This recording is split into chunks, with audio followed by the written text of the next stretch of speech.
This is a Richard Skipper Celebrates Spotlight presentation. Brought to you by Sidebar at the National Hotel. Good food, craft beer, live music, good times. And the American Songbook Association and Cabaret Scenes Magazine, proud supporters of Richard Skipper Celebrates. And now, Richard Skipper celebrates the release of Robert Preston, Forever the Music Man.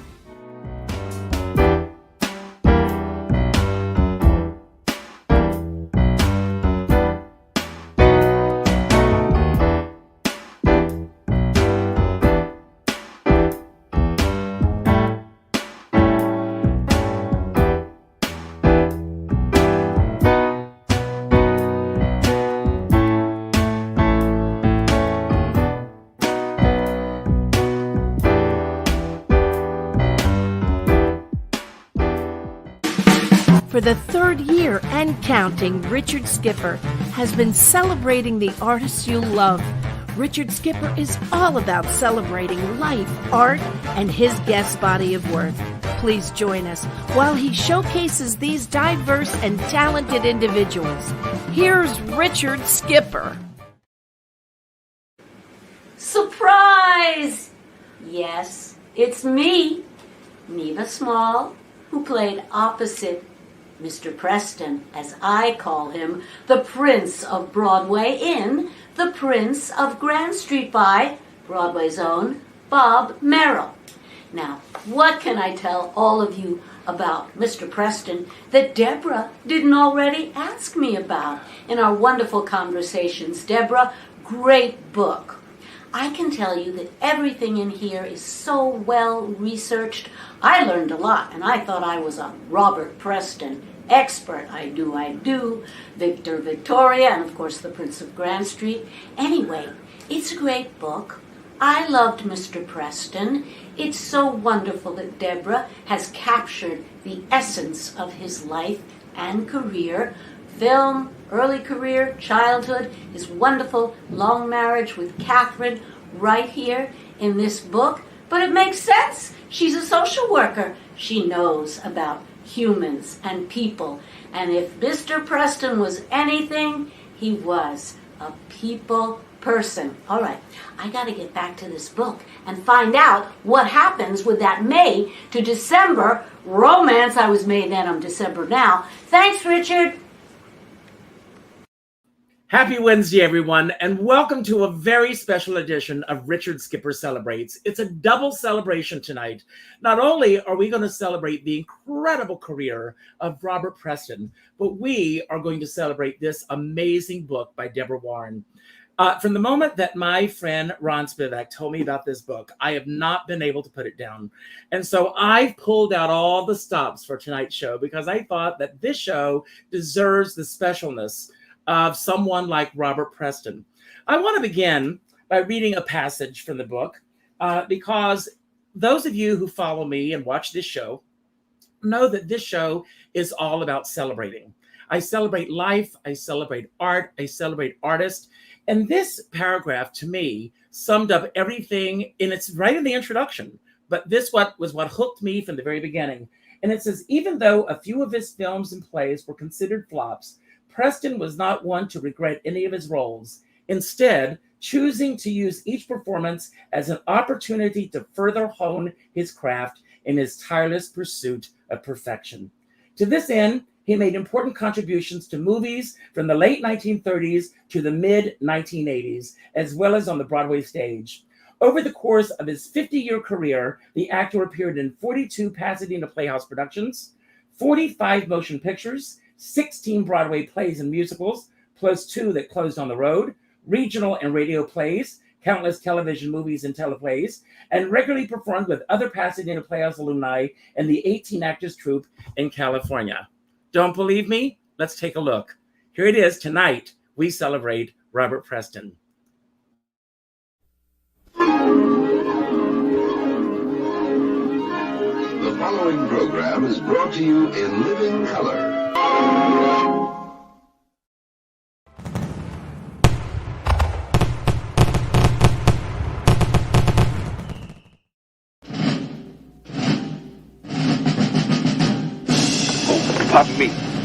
Hello.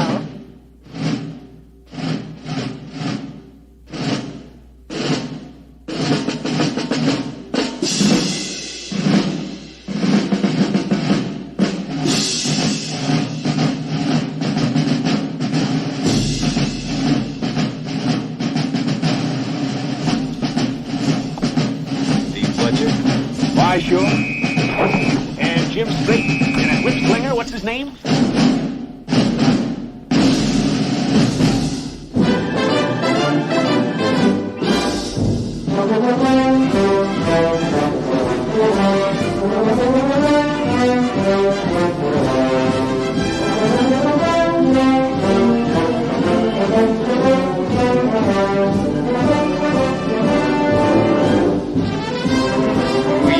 Centauri's the name. I invented Starfighter.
Hello, Deborah. Hi, Richard. So great to be with you. Well, it's great to finally meet you after all this time. I begin my show, besides the book, which we're going to jump right into, who or what are you celebrating today?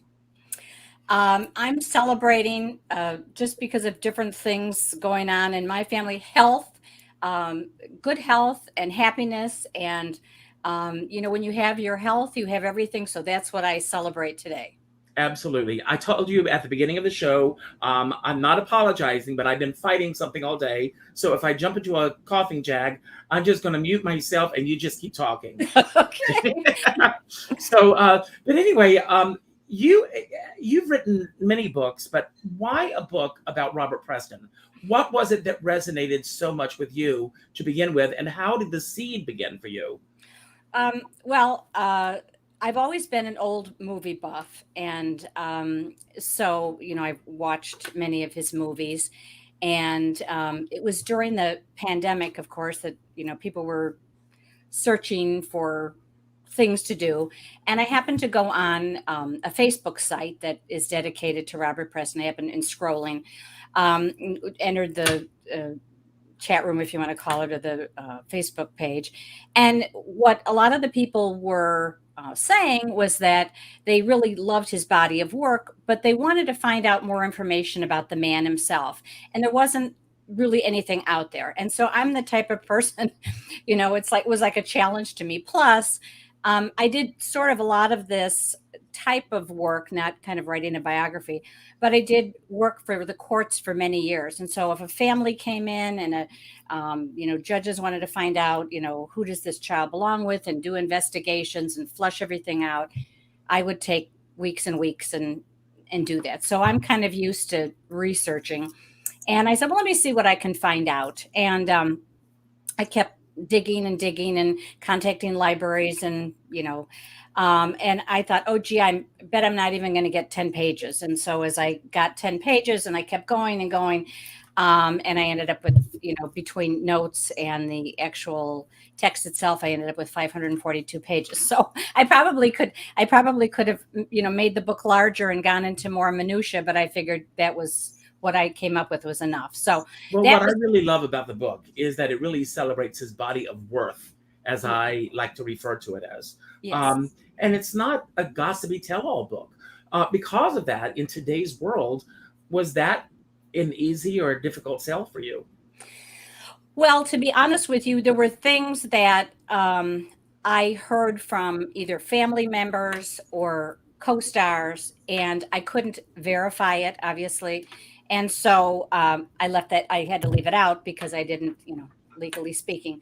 But there were some, I don't want to say juicy, if you want to call it gossipy kinds of things. Nothing about his temperament. I mean, what I speak and delve into regarding his temperament, it is all the same. But just in terms of different liaisons or different things that happened, I could not verify certain things that people happen to bring up. And so obviously for legal reasons, that had to be left out. But that wasn't anything that would have really changed the story in any way. So like I said, that's out, and you kind of get the gist of what he was all about personally and professionally by reading the text. Now, so many people, when they hear Robert Preston, the first thing they think of, Forever the Music Man. Right. A lot of people are shocked to find out that he was making movies as far back as 1935. What, excuse me, there I go. Beyond his film work, what surprised you the most about Robert Preston? As you mentioned, he started out professionally in film, sort of, but I was kind of surprised that he was a Shakespearean trained actor. He started out, of course, in high school and then at the Pasadena Playhouse, where he did countless plays, and he really honed his skill as an actor there before going on to, the Hollywood. But the stage was actually, what I was surprised to learn was that the stage was actually his first love, his true love.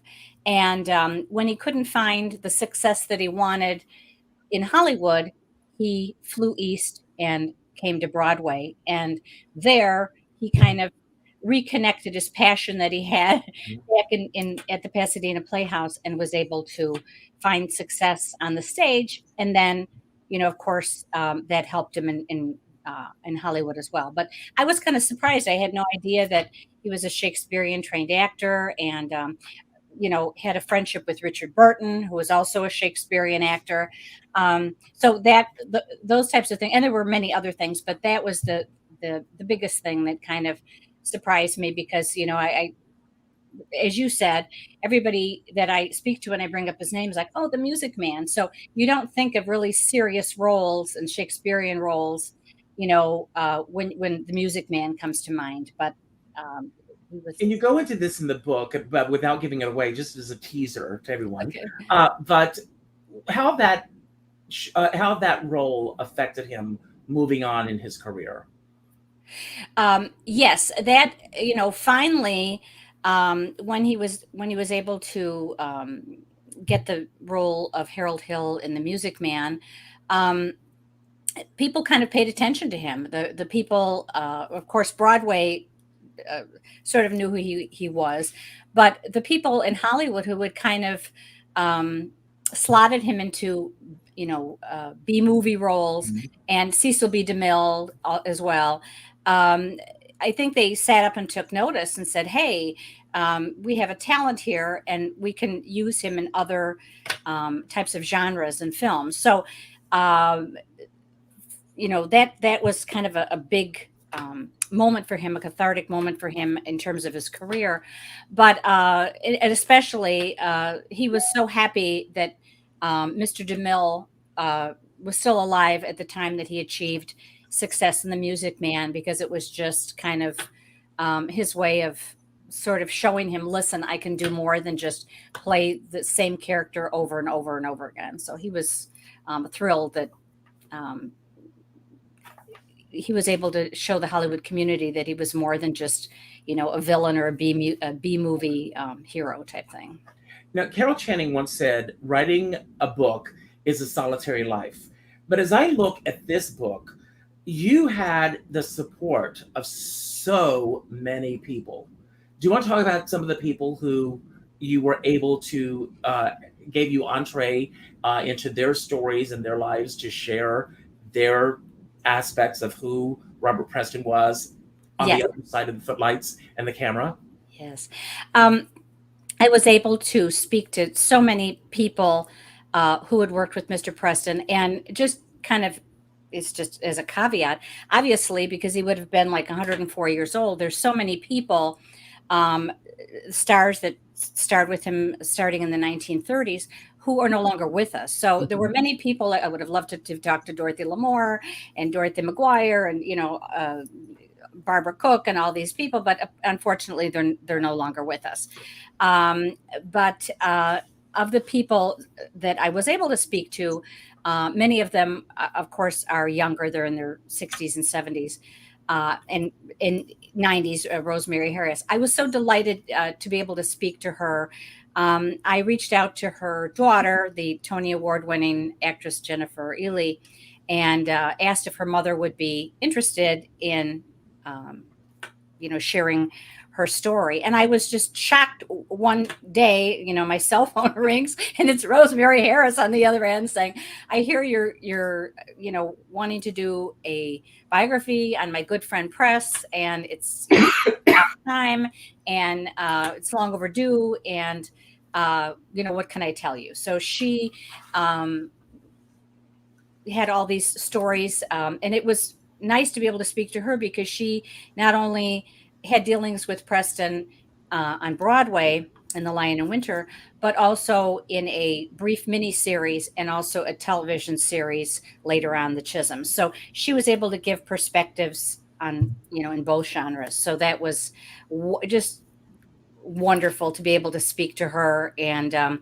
just not only talented, but sweet, lovely person. I can't say enough superlatives about her. She's just great. And she had suggested, in speaking to Rosemary, she said, hey, reach out to Christopher Walken. He starred with us in the Lion in Winter, and I know he's got some stories. And, and he was very gracious as well, Mr. Walken. And I had, lengthy conversation with him. And, he was, what I was surprised with is he was very, very honest and candid about his work with Mr. Preston. He was a young actor at the time, and kind of credits Mr. Preston with having him continue in show business. Mm-hmm. And, his comment to me was, you wouldn't be talking to me right now if I hadn't, had this work with Mr. Preston, and he hadn't encouraged me, and I stayed with things. And of course, he went on to win an Academy Award, and he's has a large body of work. Yes. But so I was, very delighted to be able to speak to him. And so many of the people I, called upon, Leslie Ann Warren. Well, I want to tell you, I spoke with Leslie. Okay. And she wanted to be here tonight, but she's working on a film in Savannah. Oh, so my. She sends her love to you. Okay. So she's, but she wishes much success with the book. And she was just wonderful. Also, I got a hold of her agent, and she immediately, made herself available and, shared her insights as to what it was like working with Mr. Preston. So everybody, there were so many that, like I said, I spoke with that were, big name stars, and they were just very anxious to tell their story, and not only working with him, what he was like as a human being, and what he was like as an actor, a mentor, etc. So through all of these patchwork of interviews, I kind of looked at him as little puzzle pieces.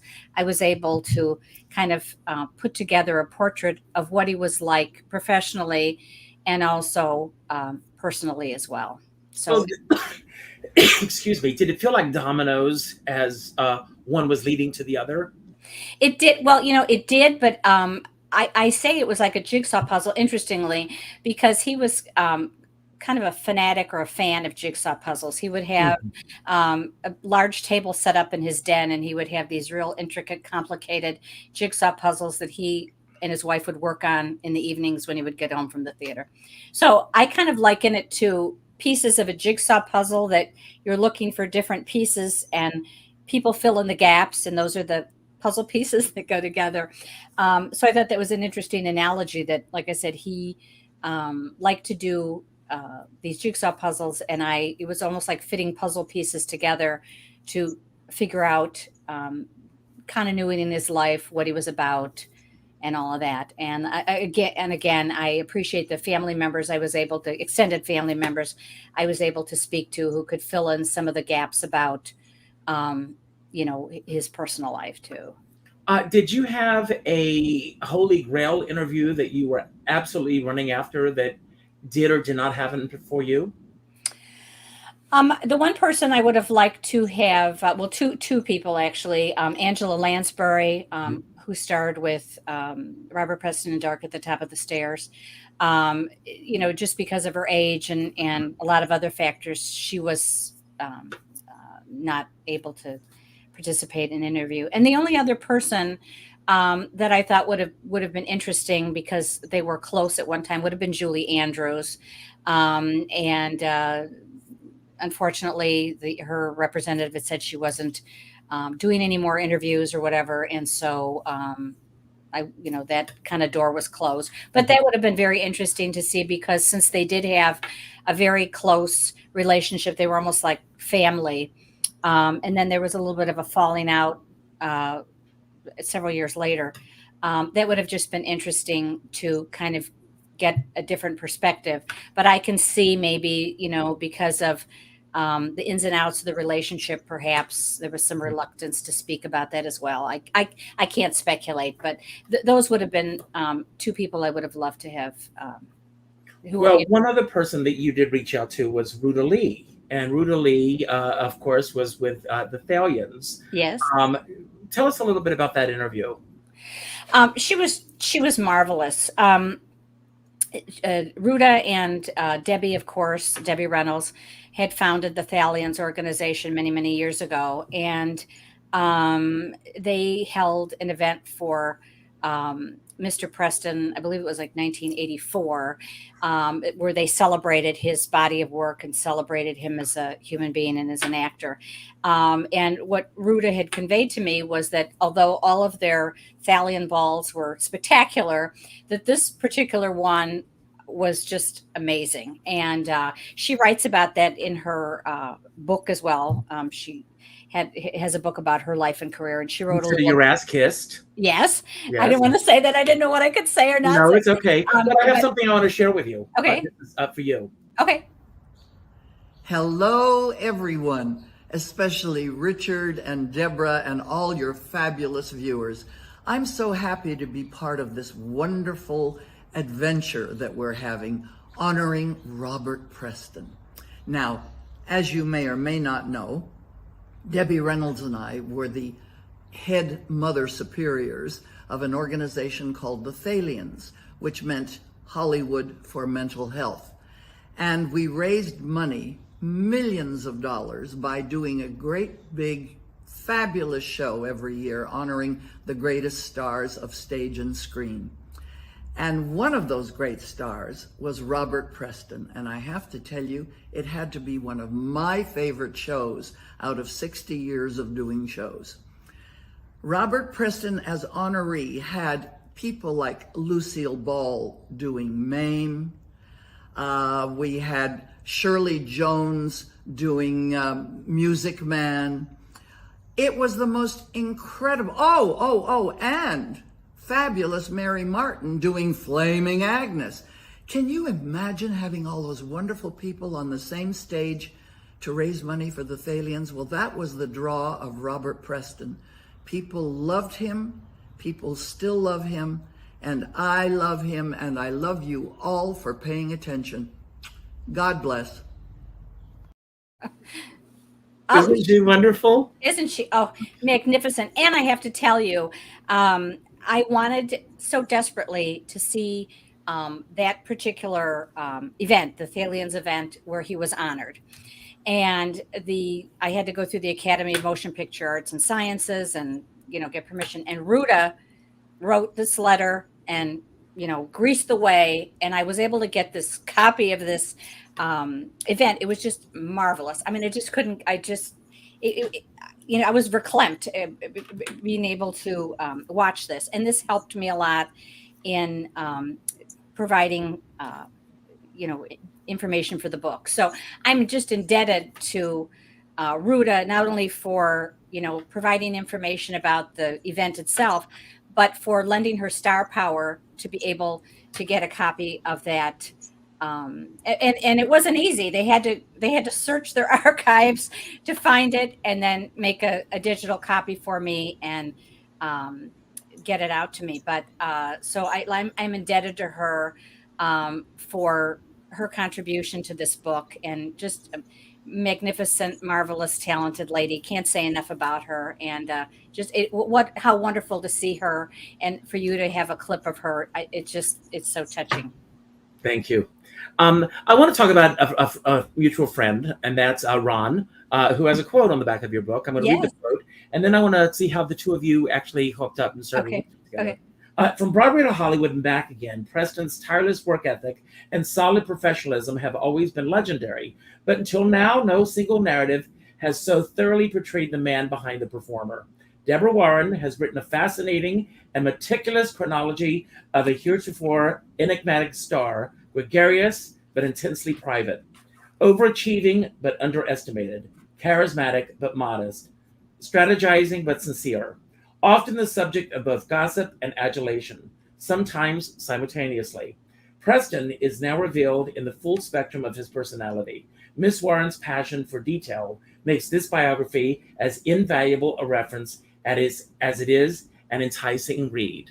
What a great quote. Well, isn't it? Oh, I'm just so indebted to him. I can't say.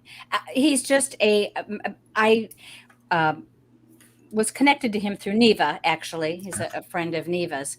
And so she made the introduction, and he was able to allow me to view a few clips and a few things for Robert Preston.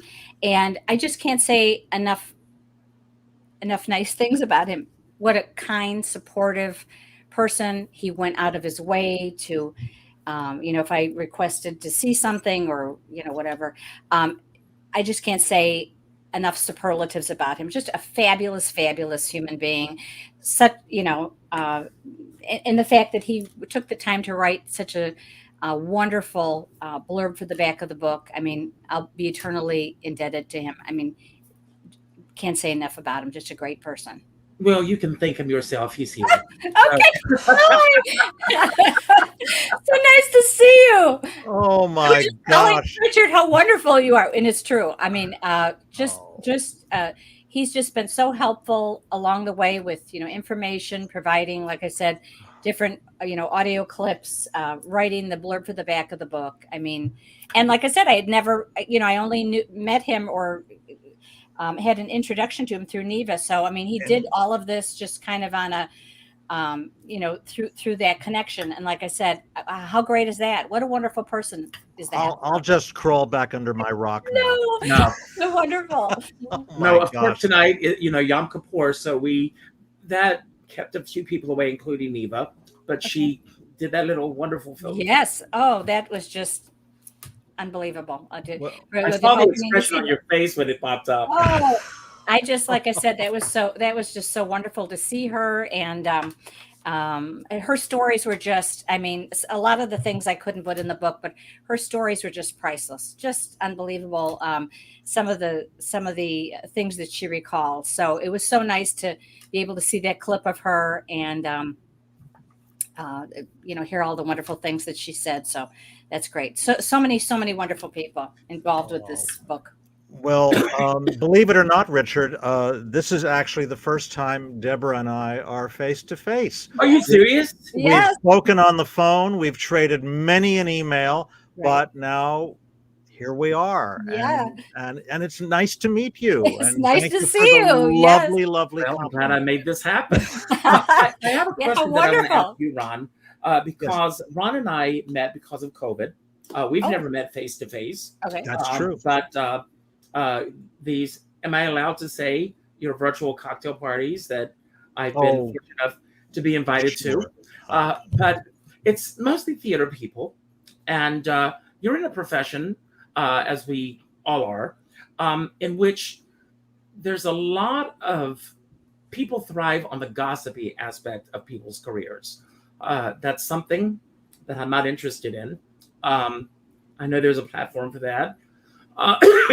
Excuse me, I'm sorry. When you get a call to get involved with a project such as Deborah's, what is your criteria for saying yes? Oh my goodness. Well, first of all, it's not very often that I get calls like Deborah's. I've done a lot of musical theater history writing myself.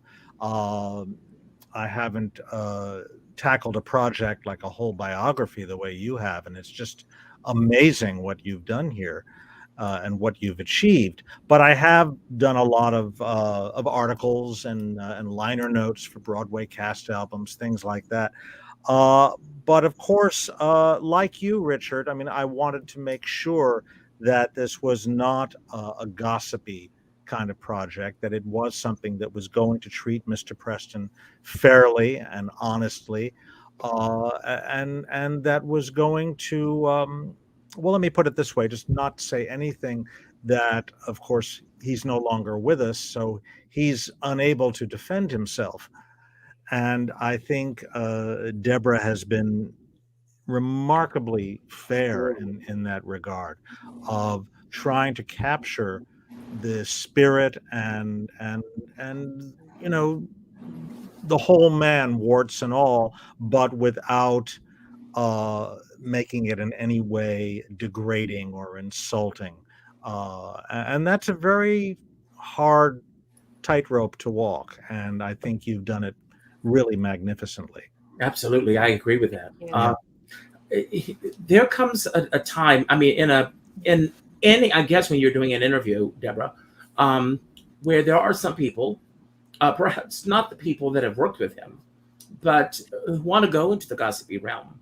And I love the fact that you said earlier that if there was not enough to corroborate a story, you left it out. So that says a lot about your character as well. Well, I mean, just to give you an example, I had several family members tell me certain things and say, "Oh yeah, the whole family is aware of such and such," and I'd say, "But just because you're telling me you may be aware of it and you may be aware of it doesn't tell me that it's true, and I'm not going to, and it may certainly not be, and so I'm not going to sit there and include something that could be completely defamatory and not true, because they were rumors that they heard that aren't substantiated. So I'm not about to include something that would be damaging to himself and perhaps somebody else, and it's both people are dead, or people involved are dead, and there's no way to verify anything. So, because I found so often just in my work investigating my kind of prior career, many times people would say things like, oh, this person is using drugs, or this person's having an affair, this person did this, or this person did that. And then it's totally unsubstantiated. You might hear from a couple people, and then you come to find out there's actually no substance to it. So you have to, really, really be careful. And I, as you mentioned, I just wanted to, just the facts, ma'am, that kind of thing. Yeah. I just wanted to include in the book what I, in fact, could verify and what there was a paper trail of, or, an interview. Somebody I was interviewing said this happened, and they were working with him and they could, verify it. Of course, I included that, but I just wanted to be very, very careful, because my purpose in writing this was not to have this be kind of a tell-all in a negative way. I just wanted to relate what the facts were of his life and career. I so appreciate that. I'd love to add something also, that I'm also an actor myself, and when I read something like a biography of an actor whom I admire so much, I don't really care about all the gossipy stuff. I want to hear more about his technique, his approach to the craft. I want to hear, how did he elevate himself into these different characters? And that interests me far more than anything to do with gossip, because, at the heart of it, people who are on his level are artists, and you want to know about the art. At least I do. Right, So- right. And if I think most people are probably like you, Ron, and for those that are looking for, a bunch of gossip, then they would need to buy another book, because Right. this is not, and there's plenty of those out there. I know that, Of people course. love that kind of stuff, and that's more power to them. But I did not want to have this story devolve into that type of thing. One thing, I'm sorry, Richard, go ahead. You said earlier that this book came out of COVID for you, Deborah? It did. And I'm going to tell you a story that my kids are going to my sons are going to cringe when I tell the story again, because but it's absolutely true. It came out of COVID, but the connection to Robert Preston actually must have happened. Oh gosh, I must have been 22 or 23, whatever. And there were no drugs or alcohol involved in this story. So okay. But one evening, I think I was, I was working as a social worker and doing a lot of investigations, and maybe a lot of it was stress or something. I don't know. But I went to bed one evening and I dreamt a whole motion picture. It was like the craziest thing ever. And there were, Robert Preston was in it, Pierce Brosnan was in it, Rue McClanahan was in it. I mean, there were all these various stars that were in this. And the plot of the movie had to do with robots and robotics, and it was kind of future oriented. So I thought, so I wrote it all down. I woke up and I thought, wow, this is kind of crazy. And I wrote it all down into a screenplay, and I did try to get it. I did have an agent, and we did try to do something with it, but nothing ever happened. So that was kind of shelved. And, fast forward, 35, 40 years or whatever, and COVID happens, and I'm, scrolling through and say, oh, Robert Preston. Yeah, this was the person that was in this dream that I had many, many years ago. Wow.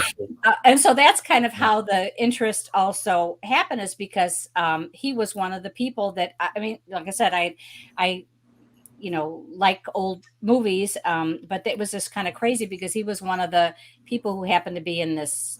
He happened to be the CEO of this company that I dreamt this movie about. So, there was a connection, like I said, probably 40 years ago to that, and never thought anything more about it until COVID happened. And, the story I told you previously about just, there was no information. So I started digging, and here we have this book.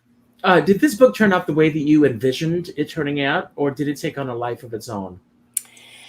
It turned out the way I envisioned it, because I was really putting things in chronological order, although I didn't necessarily obtain the things in chronological order. I mean, sometimes I would get information about the death, or I would get information about the Pasadena Playhouse or whatever. And so I would have to just compartmentalize everything. And then once I had maybe 75% of the information, I would go back and compile everything in chronological order. So I would write things about what I found out, or wrote notes, etc., and then I would go back and do it chronologically. But of course, you can't always get things in the order that they happened.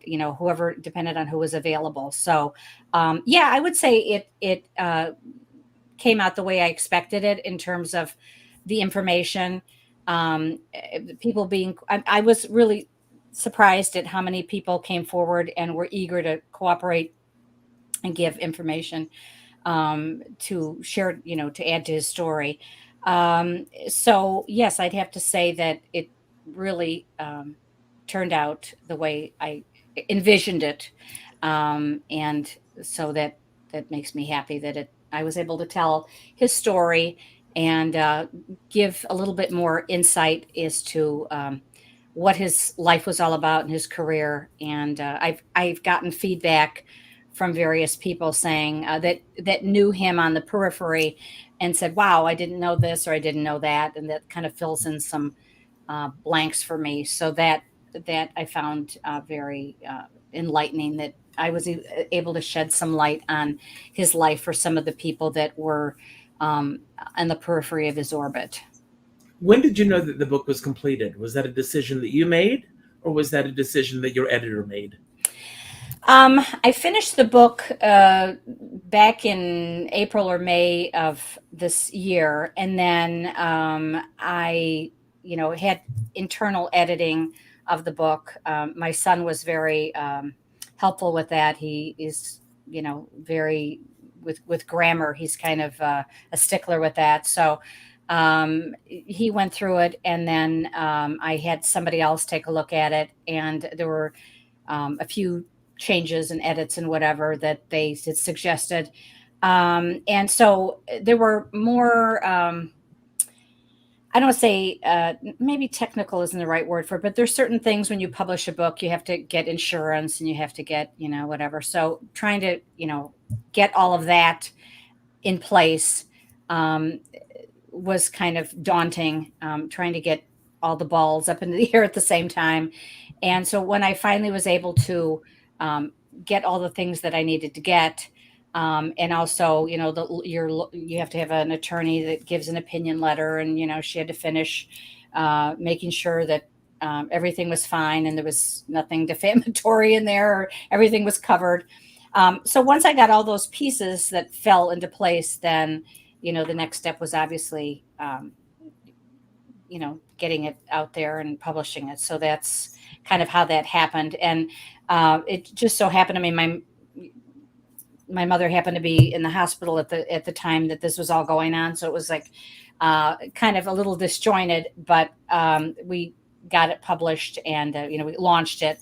And so now it's just a matter of making people aware that it's out there. And if they're interested in people who are interested in biographies or interested in Preston's life story, will know that this is available for them to read. Absolutely. And everyone that's watching tonight, you can all help. Just spread it around. We're spreading the word. Yeah. Spreading the word. So after finishing this book, what is the biggest aha moment that you had writing the book about Robert Preston? I guess the one thing I didn't realize about him personally was how confident he was in his craft and his skill. He going back to the 30s, 40s, 50s, he knew what he was capable of, and was very frustrated that he wasn't able to be assigned the roles that he knew he could portray very well. And then later in life, there were various times, people that he worked with that either tried to upstage him or, things like that. And Show business? yeah. And so he just Never happened. he was just, like the one instance was with Joan Micklin Silver in this made for TV movie Finnegan Begin Again. I won't get into everything, but when the director came to him and said, "Hey, you're sort of being shoved in the shadows and being upstaged, and I can help you with this." His comment was, "Well, are you happy with my work? Are you happy with the performance I'm providing for this movie?" "Yes." "Well, then that's fine.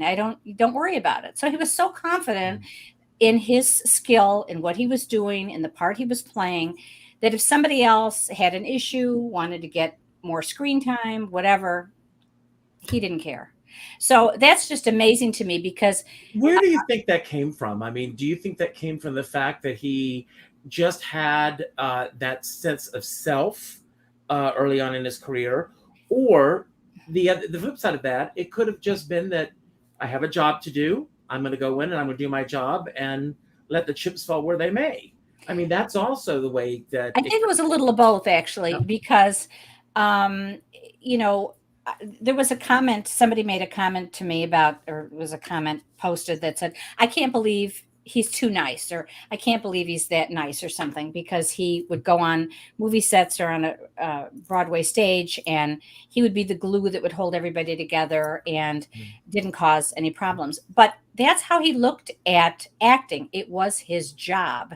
And so he was very serious about that. He would go on a movie set or on a Broadway stage, and even if the director would say, "Gee, we're changing this 15 times today," it was fine with him. He didn't balk. He didn't whatever. He'd learn the new lines. He'd learn the new staging, whatever, because he figured, that's my job. I'm being hired to do a quality performance. And if you want to change this, I'm going to do, you're the director, you're the producer, this is what I'm going to do. So that's how he looked at his craft.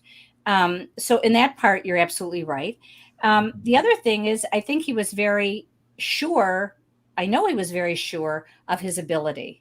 From the time he was in high school, in the Pasadena Playhouse, and when he went to Hollywood, he knew what he was able to do. And if he didn't, he was such a perfectionist, he would, go over things, try different things, and make sure that he got whatever role he was playing right.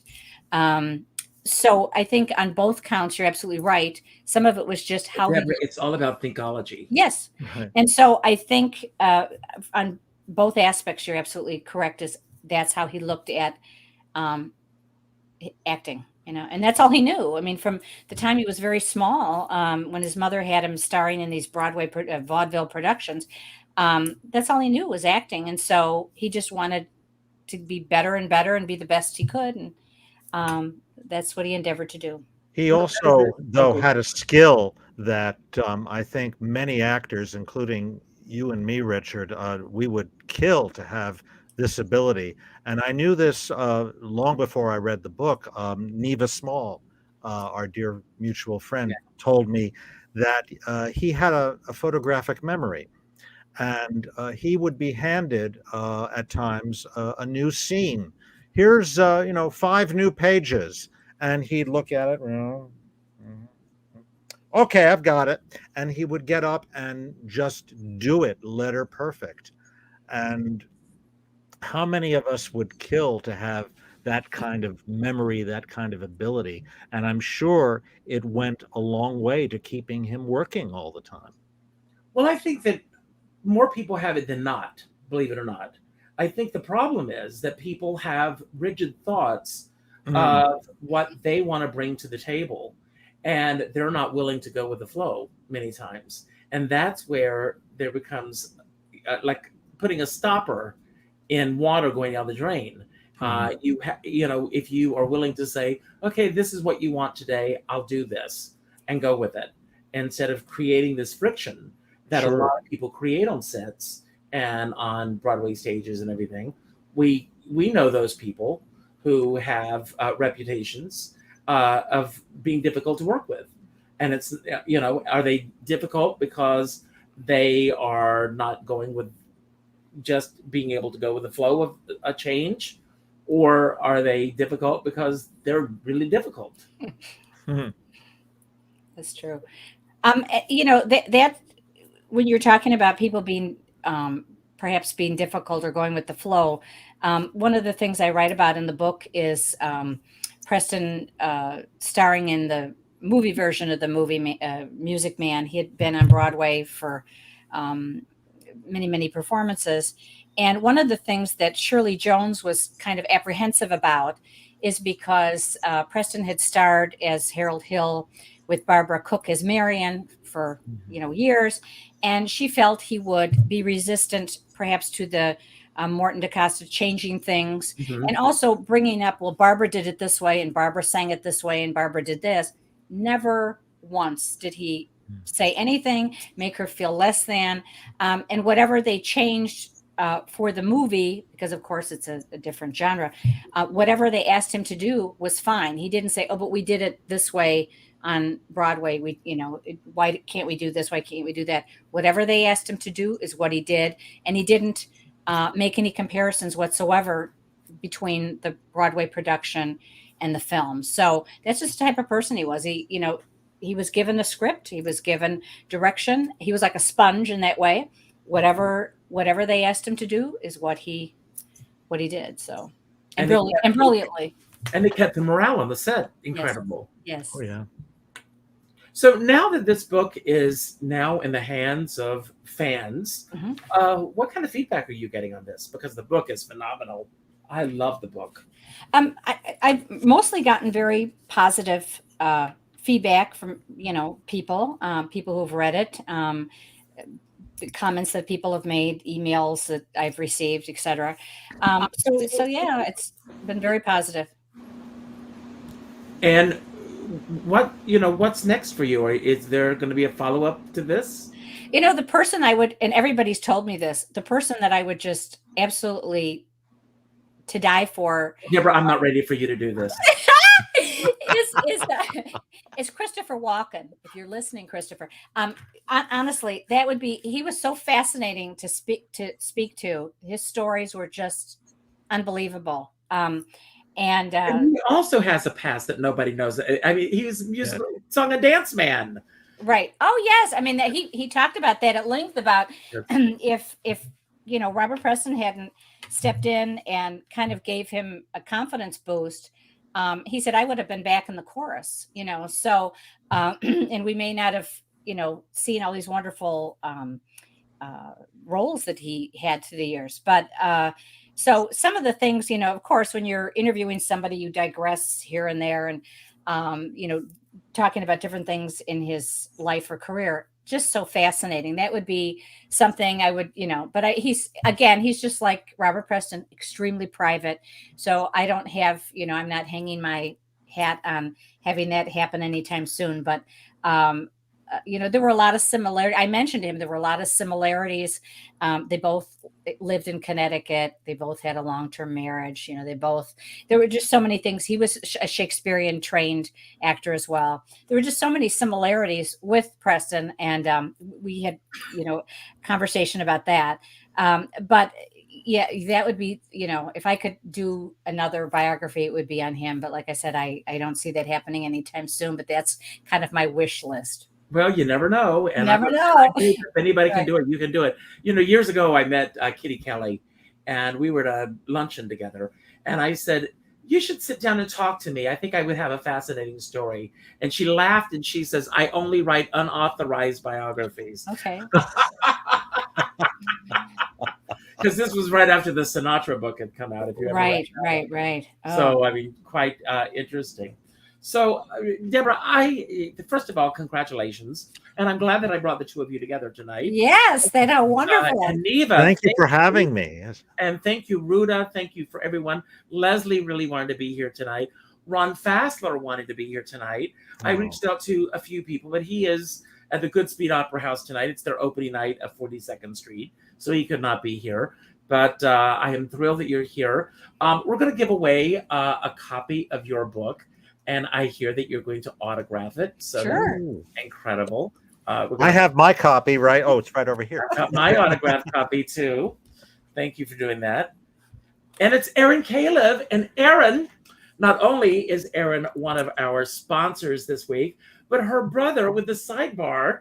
And I'm going to be doing a Christmas show at the Sidebar. I'll put that plug in December, right, Aaron? That's a plug tonight. So, Ron, come and sing with me. December 21st. I would love it. Okay, we'll make it happen. We'll work on that. Definitely. And Deborah, come out east and let's get together sometime. Oh, absolutely. This has been Yes. marvelous. Don't go anywhere for a moment. I want to give my closing remarks, and then I'm going to let Ron have a few closing remarks. And then, Deborah, you've got the final word tonight. Okay. Anything you want to say about anything that we talked about tonight that you want to build upon, anything that we didn't talk about that you wish we had, or just any final message you want to give with anyone tonight. The word of the day is creativity. Everyone, express your creativity each and every day. Be confident in who you are. That's the message from this book that I get. He was so confident in who he was as an artist, as a man, and in every aspect of his life. And you captured it so beautifully in this book. So thank you. I end every show by telling everyone to go out and do something nice for somebody else without expecting anything in return. Go to your Facebook friends list and reach out to the second name that pops up, and reach out with a phone call, not an email message, not a text message, not a private inbox message, but a phone call, and let that person know what they mean to you. And if you really want to be wonderful, order 2 copies of this book. Keep 1 copy for yourself and send 1 to the second friend on your friends list. I have a dear friend, and he says, we're all in this together, but we're not in the same boat. You never know what someone else is going through right now. But I always say, if you're going to go out in a boat, make sure you bring a skipper along. So I'm going to leave the screen, and Ron, it's all yours. Thank you. Well, thank you so much, Richard, for including me as a part of this. And Deborah, it's so great to finally see you face to face. Likewise. And thank you for making me a part of this project. What a lovely journey this has been. And keep at it. Write more and write every day. And I just say to everybody, creativity is the word. That's what makes us all better people, is promoting all that creativity. So thank you very, very much. And Deborah, it's all yours. Okay, thanks. I want to thank Richard Skipper from the bottom of my heart for having me on today to talk about Robert Preston's life and legacy. I want to thank, again, I mentioned before, but all the various people, Robert Preston's family members and the celebrities who worked with him, who are kind enough to share their experiences and their memories of Preston with me. I also want to thank some of the people that I was just so blown away today that you had on the show today. Neva Small, wonderful, wonderful person, talented entertainer. I'm just so thrilled that you had her on today. And of course, Ron Spivak. I can't say enough wonderful things about him. What a glorious human being. What a help. What a support. What a kind person. What a talent. So I've learned so many things, not only about Robert Preston, but I've tried to incorporate his philosophy of life into mine going forward in terms of his positivity, his striving for perfection, his being available to other people, etc. And I think it's a good role model and a good beacon to kind of look forward to in your own life. So this has been a very positive experience for me all the way around. I hope people who read the book enjoy it, and welcome any feedback that anybody might have.